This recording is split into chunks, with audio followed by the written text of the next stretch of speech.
Hello, everyone. Welcome to JXG Spotlight. During one of our recent podcasts with Mr. Dilshan Veerasekara, we spoke about the 2026 outlook and how Sri Lanka will move forward despite the setback from Ditwa impact to our society as well as for the economy. And on that backdrop, First Capital Holdings, one of our key subsidiaries in Janashakti Group, has a very strong research arm. For me, that's one of the highlights and one of our key strengths. And our research unit annually conduct an investor symposium, and recently we had one a few weeks back discussing about the 2026 outlook and key economic indicators for the investor community and to the larger community in terms of who are interested in the economy of Sri Lanka as well as the investment outlook. So I thought today is the right time to invite one of those key members from the research team to discuss about some of those observations and some of the predictions. And with me, I have Mr. Ranjan Ranatunga, Assistant Vice President, Research at First Capital Holdings, who holds over 10 years experience both globally as well as Sri Lanka on the capital markets. Ranjan Ranatunga, welcome to JXG Spotlight. Thank you, Gamika. Thank you for a nice introduction and thank you for having me. Thanks, Ranjan. So I think it was a very successful investor symposium. I think the response was overwhelming, and I thought there's a larger public who did not get access to those information. So I thought this is the better forum to probably draw your attention and ask you a couple of questions on the predictions and through your interest in presentation, which I had the privilege of listening to. Ranjan, to start with, I think 2025 Investor Symposium, you all made few predictions. By and large, most of them came accurate, and some of them were largely accurate, but few fell short. I'll probably start with the ones which fell short, and one of the things which highlighted me was the bond market. The bond yields that you predicted did not materialize the way that we predicted. What's your thoughts on that? What was the background for that effect? So, Gamika, when you're talking about the bond deals, we have to look at the overall macro picture, what happened. So, 2025 was a year that we continued our recovery journey in terms of the Sri Lanka. We saw economic indicators starting to recover. We saw foreign reserves gaining an extra mile and getting closing at around 6.8 billion by the end of the year. Then we saw interest rates largely remain low, and credit supply remained very well throughout the year between the private sector, where we saw credit moving into the high net worths, the big businesses, and it was starting to slowly trickle down into the smaller segment, the micro segment of the economy as well, before it got hit. So on the backdrop of that, let me tell you why we saw the bond yields move against our expectations. So main reason was the fact that we saw credit, there was a asymmetric in the credit distribution, where we saw private sector demanding for higher credit, where for the full year we saw a 26% year-over-year growth. And to mind that, this is one of the highest we have seen in the history. Okay. Yeah. Why, if you look at into deeper, why the yields didn't move up is mainly because we were expecting both private sector credit and state sector credit to pick up. State sector credit was because of the main reason where we were thinking that there will be demand for credit from the state, mainly to develop the infrastructure that is necessary. But what we saw was, we saw a very slow first half in terms of capex spending by the government. So this led to mostly the demand for money from the government remaining low. Okay. So because of this factor, we saw there was much room for private sector to demand for credit. And because we saw that contraction in the state credit only, we saw from the demand side, it been curtailed. Yeah, okay. But from the other side also, we saw in terms of liquidity, so liquidity is also one of the big factors that is driving interest rates. So when you talk about liquidity, we saw a few things that contributes to liquidity is that the government revenue aspect. So government revenue was robust last year. So we saw government earning about close to 1 trillion rupees, actually 900 billion rupees from vehicle imports last year. And that was very much above what the government and we were expecting. So because of these factors, the government was earning a lot of revenue from the economy. The taxation revenue. So this made possible where we had ample amount of liquidity in the banking system. So liquidity was hovering around, by average, around between 150 to 200 billion during last year. That's a massive number. Yeah. So both the factors combined, the asymmetry in the liquidity credit demand? in the credit demand, Yeah. together with the ample amount of liquidity that are in the system, made it possible for rates to be lower, and that's why it went against our expectation during last year. Right. Okay. I think the macroeconomic conditions only actually drove that back. And moving into AWPLR, you refer to it AWPR for the benefit of our listeners, average weighted prime lending rate. That also kept below at 10 to 12%. That was also slightly off in terms of your prediction. So does the previous factors that you mentioned had an effect on that from the central bank point of view as well? Yes, definitely. So AWP also behaves largely between the demand for credit as well as liquidity. So when you're talking about interest rates, when interest rates remain low, definitely AWPR is also expected to remain low as well. We will move into the future predictions on that side of it later on in our discussion. The other indicator was the all share price index. I think we saw during 2025 historical movement in terms of SPI and the stock market. What was the thinking behind it, or any reasoning behind that predictions, Ranjan? Yeah, so when it comes to all share price index, so what we saw last year was, as I mentioned, we saw economy continuing on the recovery path. Then we gained a lot of big strides in terms of political stability as well, where we had 2 elections in 2024 with the president election in month of August, if I'm correct. And in November, we had the parliament election where the winning party, the presidential party, continued to dominate the election as well. Then we had the local council elections in the month of May, where the popularity seems there, but it was at a bit lower. But still, they managed to get the majority of the seats.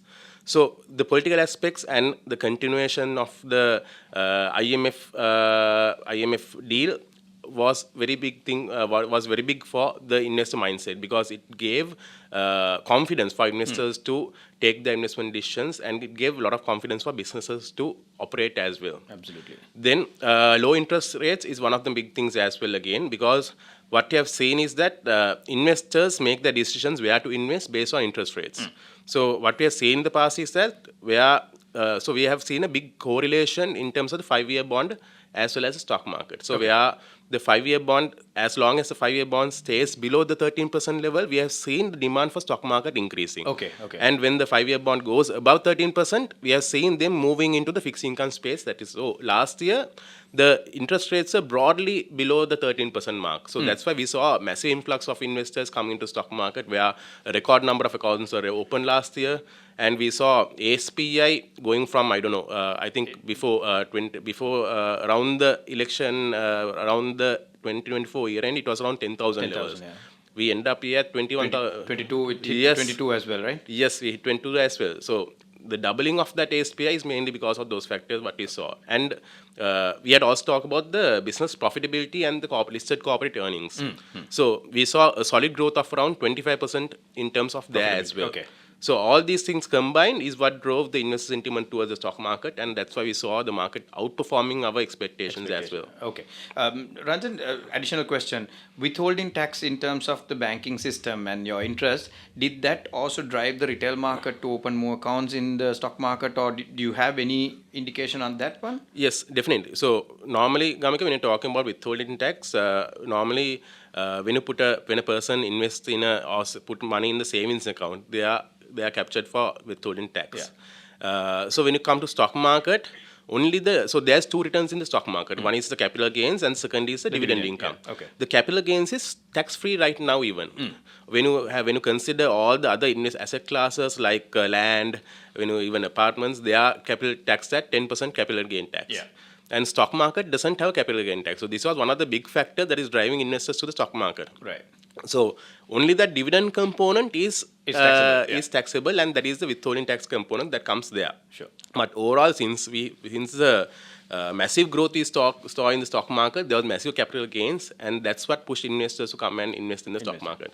Interesting. Thank you for that explanation, Ranjan. I'll move into the 2026 predictions. I picked up few points from your presentation and wanted to put forward to you. First one, I think you mentioned about, I think it's a known fact that the stability in terms of the political landscape in Sri Lanka will hold, and largely we are predicting that will hold on to the next couple of years as well, and that will drive confidence in the market, business confidence, etc. Now, I'm going to add in the other point you mentioned during your presentation, the geopolitical scenario. How do you see this is unfolding? Because it's largely unpredictable as of now. We saw the taxation being imposed, some of the, the tension between some of the nations coming in. How is that impacting us and the economy in large, Ranjan? So Gamika, in terms of geopolitical picture, how it affects is normally when you talk about the US is one of the key economies in the world, and it's like the benchmark economy to the world as well. Because when you talk about the rates, interest rates, global interest rates, and all, Fed rate is one of the key. So. What happens in US and what happens around the US definitely is affecting us. Okay. So what we are saying now is that we are seeing a very what do you call it, a challenging political environment in the world now. Yeah. So we see US eyeing a few countries such as Greenland and Denmark and all that, and we see there's a bit of tension building up in the China front as well. They're looking to invade Taiwan in 2027. Then we have seen conflicts happening between India and Pakistan. Then there are conflicts. The earliest conflict, that is the Russia-Ukraine war, still continuing. That is there. Yeah. So all these factors are building into the risk factor around investment in the global front. So that's why so everyone is aware these days that gold prices are skyrocketing. Yeah. So this is one of the outcomes of that political turmoil, political environment that we are seeing, where people are seeking more safe haven assets. So that is the usual impact that we will see that is coming out of it, where people are moving into the gold, the silver, and the other metal classes, where those are considered as safe havens. Safe havens, yeah. So what happens? What's the impact that is coming out of this is because of the people moving into the safe havens, the foreign funds going into the safe havens, we see the attractiveness of Sri Lanka getting a bit low because of the challenging environment and all. Investors don't like to take a risk. Yeah. So Sri Lanka is considered a risky country. So we may see a bit of a challenge attracting the foreigners. Drawback in that. Because of these political challenges. And the toll of it, all this conflict is the possible slowness in the global GDP growth. So GDP growth right now, the World Bank put out a report saying that it's going to be about 3.4% for this year. And Right. this is considered one of the slowest growths since for the last about 10-20 years. Yeah. So, and if you look at deeply into how things are growing, we see Europe and America slowing down. This is one of the oldest regions in the world. So, and these are most one of the powerful regions as well. So, this growth in terms of these regions are slowing. We see Asia emerging out with China and India among the fastest growths. So, what the outcome of it is that with the slow growth that is happening around us, we see our trade also starting to slow because our main trade destinations are Europe and US. Yeah. So if those regions are slowing down and they are disposable for people in those countries, the disposable incomes are coming down, that will gonna effectively gonna export earnings as well. So that's somewhat of an impact that can come out of this turmoil global environment that we are seeing right now. Ranjan, in your experience, if you put your hat on as an expert in economy for Sri Lanka, what type of trajectory or what type of strategies that we need to shift around to face a situation like that? So definitely something is export diversification. We had to focus on Asia region more now because Asia is emerging as one of the forefront in terms of economic growth, as I mentioned. So with Asia growing and with Sri Lanka situated next to one of the fastest growing countries like India, definitely you can definitely get a chunk of it. So if we do our things right. So to do the things that we need to do right is the reforms. Yeah. Because when you look at what Sri Lanka, we have in terms of factors of production, ours is one of the lowest in the region. Yeah. We don't have, so one of the things that we develop is the land reforms, where the titles has to be clear and all that.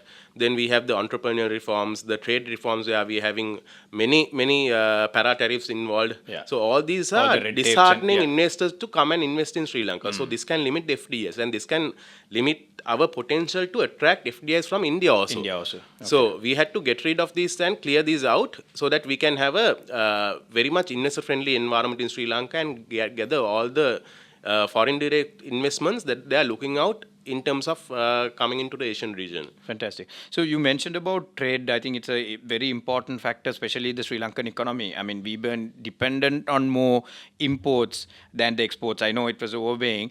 The imports also, we took some decisions during the economic challenging times. And, last year we saw some of them are being relaxed a little bit, especially in the vehicle front. And, it's evident that the taxation that generated revenue a lot for the government as well. Now, moving forward into 2026, you predicted that the vehicle demand will slow down. And that will definitely have an impact in terms of how the economy will move. Now, this trade deficit, what is your prediction, and how it will unfold in 2026? So, in terms of trade deficit, Gamika, we are thinking that trade deficit is going to widen, mainly because of the aspect that, as you mentioned, Sri Lanka is an import-dependent country, where most of our imports are consumer imports. When you look at our industries, even, for example, even apparel industry, one of our key industries, the fabric is imported. Yeah. So about 60%, 60 to 70% of our raw material cost is imported. And when you look at one of our another exchange earning, foreign exchange earning industries is tourism. Yeah. So tourism is also very much import dependence, because if you walk into a big hotel and to the buffet, you see from the rice we consume, everything is imported. Yeah. So it's largely dependent on imports as well. And now we have another thing on top of it, that is the reconstruction need that is post-Ditwa. So we saw a lot of infrastructure getting damaged, roads, the bridges, everything got damaged. So construction is also very much Import-dependent. intensive industry, where we had to import the steel, the raw material, cement, everything from abroad. So when that reconstruction need rises, we will see imports also gathering because of that. Then apart from that, as I mentioned before, the export side. Yeah. So export side, because of the challenging global environment that we're having, we may see a relatively slower growth in, if you saw last year also, our imports are growing at about 15% year-over-year, and our exports are only growing at 6%. Yeah.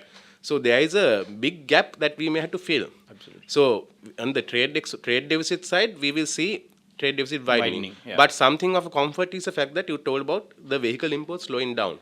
So we saw for the last 5 years, since 2020, we saw vehicle imports being restricted. So because that factor, there was a big pent-up demand that was built up. So we saw that majority, at least almost all that pent-up demand being cleared last year, where we saw big vehicles coming into Sri Lanka last year. So from what we see on the economy right now, we see, so post-economic crisis, we have seen so we have three level of income levels in Sri Lanka: the high income, the middle income, and the low income. So what we have seen since COVID and economic crisis is that the previous middle high income category, they have moved on to the high income category now. Okay. The middle and the middle low has got narrowed down and moved down. Okay. So now it's almost predominantly there's going to two sectors now. Okay. So the high income level people, they are the ones who are demanding for all that vehicles there, because when you consider the triangle of needs, vehicle, you have to fulfill the basic needs first. Absolutely. Food Then and only you have to shelter look at all the other things there. Yeah. So the high income people of Sri Lanka is the one who's demanding for the new vehicles and all that. So that's why there was a big pent-up demand. So with the chunk of it being imported last year, there's going to be, we are looking at least a halving of that. Saturation now. Yeah. So last year, as the central bank governors mentioned, there was $2 billion worth of vehicle imports last year. So we are looking actually at half of this year. Okay. So what comes along with it is that the possible government revenue shortfall that we will see. Yeah. So filling up that hole is going to be a challenge, is what we feel. But something that can help to fill that hole is the digitalization.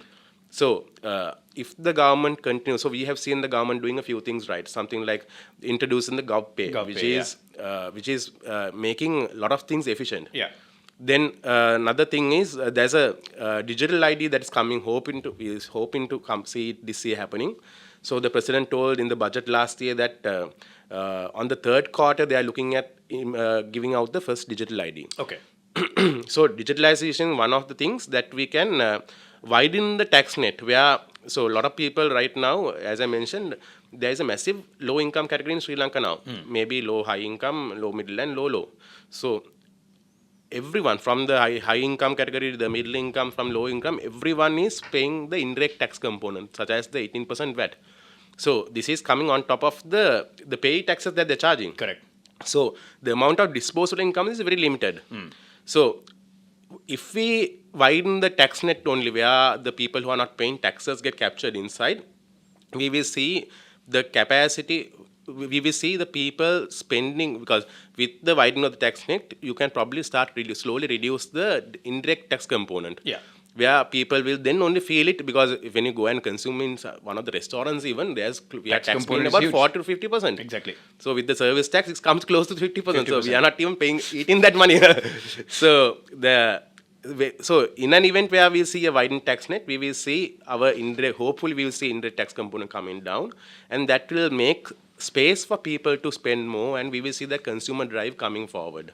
So your prediction in terms of consumption will reduce, right? In terms of Sri Lankans, but I mean, I know maybe I'm wrong that I'm reading maybe the more Colombo-based economy, but if you see the restaurants to whatever who is out there spending, there's a big surge in terms of people spending. I mean, on what basis that you mentioned, is it the tax component coming in, or is it the research-based evidence that you have in terms of consumption coming down? So there's two fronts to consumption coming down, Gamga. One front is that from Ditwa, we saw about close to 100 to 200,000 people impacted from Ditwa. So all these people's livelihood was lost because of the businesses were impacted. Some people, they, for example, the plantation workers, they have been kept out of coming to the jobs because of the impact that is coming from Ditwa. So there is the livelihood loss component as well, which is going to create at least somewhat of a impact towards consumption. Sure. Then the second fact, that is the taxes component that we talk about, that is going to impact it. So those two front combined, it's not that we are saying that consumption is going to decline. Yeah. It's just that growth will slow down. Growth will slow down. Okay. Growth will slow down. Okay. Fantastic. That's very clear, Ranjan. So I'll jump into the GDP growth and the inflation. I think, largely, I think we are more or less there and thereabout with the IMF targets in terms of inflation and GDP. What will happen in 2026? Will we continue to maintain that trajectory, or whether there'll be any bumps on the way? So from what we have found out from all the models that we have done and all the research that we have conducted, that we will see economic growth moderating this year. Okay. So last year we saw about, as I mentioned, but we seeing somewhere around 5%. So we have not received the last quarter results yet, but we will say something like a 5% growth is we will see for 2025. So for this year, we are expecting that growth to come down to between 3 to 4%. Okay. The slower growth that we are looking at will come from mainly three aspects. One thing is the consumption angle that we just talked about. The second factor is that the lower spending by the government during predominantly for the first 9 months of last year. So what happens here is normally when government is, when you talk about the government capex, it's one of the biggest drivers of consumption, because it allows to unlock the construction sector in the economy. Because multiple industries will have an impact on that. Yes, right? Construction is about 25% of the working population. Right. So without that getting unlocked, that people's livelihoods are going to remain challenged. So we didn't see government spending enough capex in the at least the first 9 months of last year. Yeah. So what will happen is, because even if we saw the capex starting to flow from the fourth quarter, it will take at least about 6 months to settle in and come to the economy. Yeah. So So we are expecting a first half of slow growth for this year as well, relatively slow growth for this year as well, because of capex. The second factor is that the trade deficit component that we spoke about. So in terms of trade deficit also, as we spoke, we are expecting it to widen, and because of that, it can limit the GDP growth aspect as well. So all these three factors combined, we will see slower growth this year. Yeah. Then in terms of the investment side also, as we mentioned, the reforms we need for stabilization, we did. Yeah. Such as the Central Bank Act, the initiation of the Public Debt Management Office, then making the SOEs more cost reflective, so that they won't be burdened with losses, and that losses to be filled out with more debt, where the people have to eventually pay off. So those SOEs have been made cost reflective, and they are moving now without the help of the tax revenue that we have seen in the past. So that's a positive. Yeah. That's a positive. So these are the initiatives that we need to do. We needed to do to stabilize the economy from where we were. Yeah. Now is the reforms that we will have to do to unlock phase. the growth. Yeah, absolutely. That is the reforms that we talked about before regarding the land, entrepreneurial, and labor and trade. So those reforms are crucial in order to unlock that next phase of growth. I think this phase will be a crucial phase or a juncture that we are in to unlock that potential, right? Yes, definitely. Because when we look at the countries who has previously done these much needed reforms, we have seen those more Labour Party oriented governments doing this reform, because it's easier for them to do these reforms rather than a more capitalistic government, because the people are behind them. If you look at how we managed to pass the much needed reforms like the cost reflective everything and the Central Bank Independence Act, so those are things that we didn't want to do before, but we had to do because we were pushed to that point. So even right now, we think the reforms that we had to do, it's high time we do those things. Absolutely. So hoping that the government will definitely do those things. So they have so the next election is coming in 2029. And there is, I think, about another good 3 years to go. So we think hopefully the government will do the much needed step, because from the analytical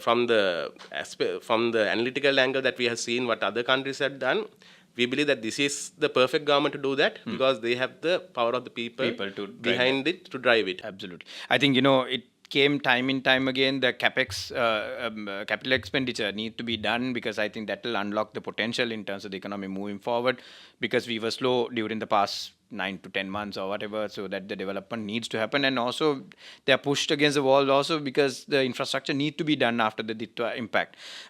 What's your predictions on the AWPR for 2026? Move up, move down? Move up, definitely, because as we mentioned, we are looking at a space where interest rates are slowly gonna, in terms of the interest rates, we are thinking the market interest rates, that the yield curve. Yield curve, we will see a gradual pickup in there.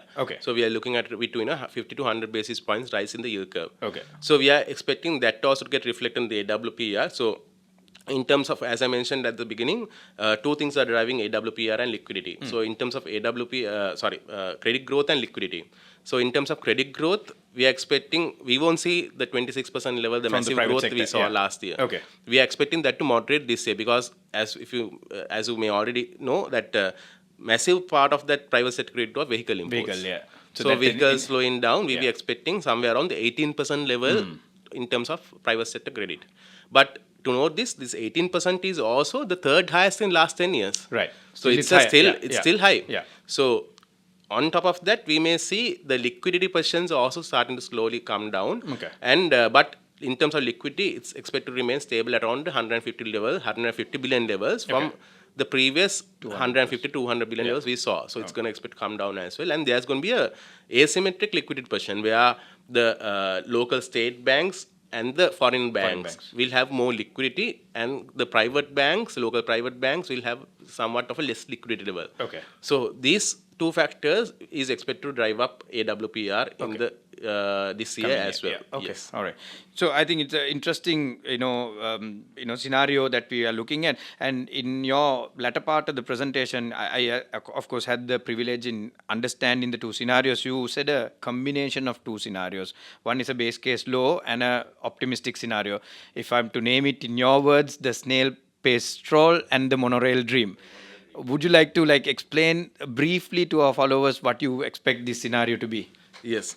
So the snail pace scenario, roughly what we looked at when we were looking at so these were the few scenarios that we brought up during pre-presidential election of 2024, because there was a lot of uncertainty where the country was heading with a new party that was not in power ever, coming into power, what they are going to do. So there was a lot of uncertainty behind it. So we also had to do a bit of a thinking and see what are the scenarios that can probably unravel in the next 5 years if come to power. So these two are the ones that we highlighted for the base case scenario, because in the base case scenario, we are looking at somewhere around so if we look at the snail pace scenario, that is base case slow scenario, we are looking at a GDP growth of between 3 to 4%.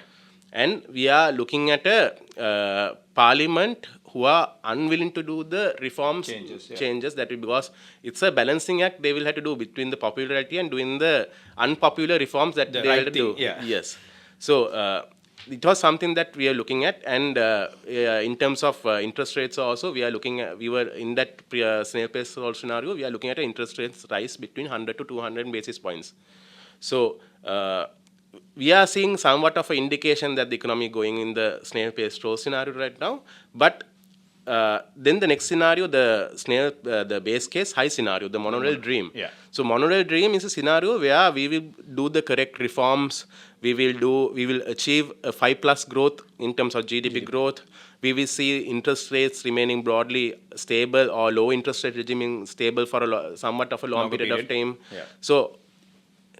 So between these two scenarios, we are looking at more or less, as I mentioned, the snail pace scenario. In the snail pace scenario, because of that low growth we are seeing, there's going to be somewhat of a challenge when it comes to the debt sustainability aspect. Because as you know, debt sustainability is measured through debt to GDP, or that will be somewhat of a solvency ratio that the other investors abroad will also look at. So in an event we are having slow growth, it's definitely going to create a bit of problems in the debt sustainability picture. So if from the current path we are on, we think that the question on debt sustainability can resurface again. But if we manage to do the reforms right and address the reforms, and we move on to the base case, even as that's a small growth that we need, about 5% growth, base case size scenario. If we manage to move into that threshold, we will see the debt sustainability question being answered and more confidence being built, and it will allow us to build in more reserves, gross of reserves, because normally even when you are taking out a loan from the bank, what they will do is look at how our earnings capacity to repay that loan. So in terms of Sri Lanka, that earning capacity is denominated by the gross official reserves. So right now we are having about 6.8 billion. That is about 2.5 months to 3 months of imports that we are looking about. So we need to pick up that space up. And something that we need. So with the reserves going up, something that we'll see is ratings going up as well, country rating. So we definitely need a country rating right now because of the geopolitical conflicts and the turmoil that we are happening. So investors are demanding for more safe places to invest. So country rating is definitely going to help us in terms of the IFE. So we were 10 years ago, we were in the we were in B- category. In terms of rating. Then we fell to default in 2022, and now we have been upgraded to CCC+. But so we need to slowly move up to that. Level to get that foreign direct investments coming in, and all these things to start flowing to the country. We need to get that credit rating up. So that is a much needed thing that we'll have to do to come out of this debt sustainability problem that we are currently in. To come out of that is going to be a much needed thing. Absolutely. I have series of questions, Ranjan, but unfortunately the time is against me. But few quick answers I would like to pick your brain on. In terms of the dollar rate, the rupee to dollar rate, what's your prediction for 2026? So in terms of dollar, we are expecting dollar to be between 320 to 330. So that's about a 5% depreciation that we're looking. And even if you look at last 30 years, we have seen a 5% rupee depreciation every year, except for the period where we saw rupee going up by 100% just after the economic crisis. If you take off those 2 years, it's roughly about 5%. We are looking at the same level here. With the trade deficit widening and all, we will see pressure coming into the rupee as well. There's a lot of Sri Lankans working overseas, and the remittances is a key part of our economy as well. I think last year we had a reasonable growth on that one. Will that growth continue, or it will stabilize? So we are expecting the growth to continue because when you're looking at the migration levels, we are still seeing people migrating. The numbers have actually slowed down, but the numbers are still increasing. So we are still expecting a growth in remittance numbers as well. And so last year we saw about 18% year-over-year growth in terms of remittances. We are expecting that to moderate to about 15% this year. Last but not least, the inflation. Where will it end up with? So in terms of inflation, we are looking at inflation below 5% for this year. Because as we discussed previously also, we don't see that consumption demand rising to push that inflation above 5%. So 5% is a central bank target. We are thinking that inflation will be lower than that. But some things can push up inflation above that 5% is the supply side. So we have two sides, the demand and supply side. Yeah. Demand is coming from the people and supply is coming from the outside Production, factors. So in terms of supply side factors, we will see pressure coming into the inflation as well, such as the electricity tariffs that we'll see. So last year, there was some big electricity tariffs that were proposed by the CEB, but this year we are expecting some tariff to come in. Because we have seen the rupee depreciating. On top of that, we are seeing some slow escalation of oil barrel prices abroad as well. So both these factors combined will probably gonna push up our electricity tariffs high. Sure. So on top of that, we will see the global commodity prices also pushing Moving a bit up, of pressure on us. So the supply side, we will see a bit of pressure, but demand side, we are expecting the pressure to be actually the impact come to a lesser demand. extent. Yes. Yeah, okay. So all these factors combined will probably going to keep inflation below 5%. Below 5. But if we see the economic growth above 5% with Sri Lanka doing the correct things in terms of reforms and unlocking that growth where people will have more disposable income, we will see demand side also rising. Will rise. In an event like that, with both demand and supply side rising, we will see inflation crossing the 5% mark. That's the interbank wants. Okay. Thank you, Ranjan. I think, it's a detailed explanation, and you unravel and you explained all the possible scenarios as well as in the thinking behind it. I'm sure our audience is adequately educated. I want your final message to the individual investors who are listening to us. Your advice and your predictions for 2026. Yes. So in terms of the year 2026, we think that this is going to be, as you said, this is going to be a focus year for Sri Lanka. This is what you call do or break situation that we are in. Okay. So we are not still out of the woods yet. Yeah. We are still on that. As I think, based on what Ranil said, tama ara gasthana palamudda api inne. Right. Okay. So we are still not out of the woods. We have to do the reforms right. So in terms of investors, this year is going to be we won't see, in terms of if you take the equity market, we won't see that we don't see these shares and all which we can buy with our eyes closed. Previously, because of the lower valuation that we saw, so you can pick a share you want, and it'll grow. And it'll go. Yeah. But this year, we think the market is fairly valued. Okay. There's not much of big space in the market for more capital gains.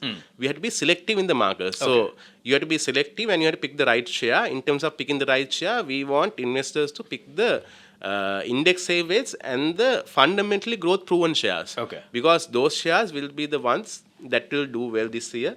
And even in an event where we will see a market corrections comes, these shares will have a lesser fall compared to the other penny shares that we see that are moving these days up. I see. Okay.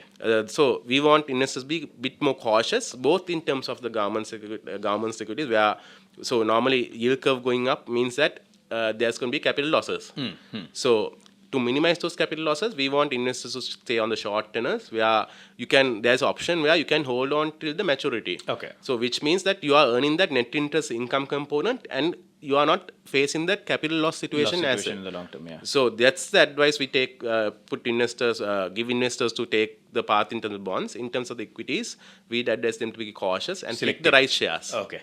Thank you, Ranjan. Thank you very much for all that, and thank you for spending time with us and sharing your knowledge.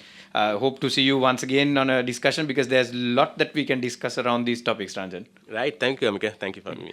Well, folks, that comes to an end of a very, very fruitful discussion. And as Ranjan, my colleague, informed and explained, Sri Lanka is at a crucial juncture. And, we need to do the right thing. We have come in a fairly steady path. We have done the right things, but there's a lot more to be done. And there's always a macroeconomic conditions, the geopolitical scenario, which will unfold and have an impact on Sri Lankan economy. So we need to make the right choices. And the final word from Ranjan for the investor community is also to be selective and pick the right tools to invest in terms of gaining the better return. So with that, I'd like to wrap up today's episode of JXG Spotlight. Until I see you again, Gamika De Silva signing off for JXG Spotlight.